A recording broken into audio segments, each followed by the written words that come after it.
तुम्ही केसांना नुसतं खोबऱ्याचं तेल जर लावत असाल तर खरंच ताईनो तुम्ही केसांचं नुकसान करताय, कारण की खोबऱ्याच्या तेलामध्ये अशा काही मोजक्या वस्तू आपण ॲड करू शकतो ज्यामुळं हे साधंसं खोबऱ्याचं तेलसुद्धा खूप जास्त पॉवरफुल बनू शकतं।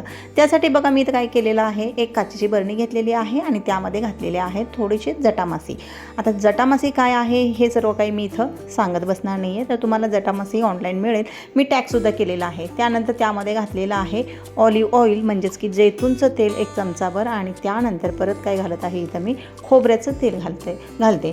तर जे पण खोबऱ्याचं तेल तुम्ही वापरताय ते घाला आणि यानंतर याला उन्हात ठेवा साधारणतः 1 दिवस। आणि तेल लावताना तुम्हाला खूप महत्त्वाची वस्तू यामध्ये ॲड करायची आहे आणि ती म्हणजे हे रोजमेरी इसेन्शियल ऑइल। तर याचे 4-5 थेंब तुम्ही लावताना म्हणजे तेल लावताना घालायचे आहेत। वाटीमध्ये तेल काढा आणि त्यामध्ये हे घालायचे आहेत आणि तेल लावायचं आहे।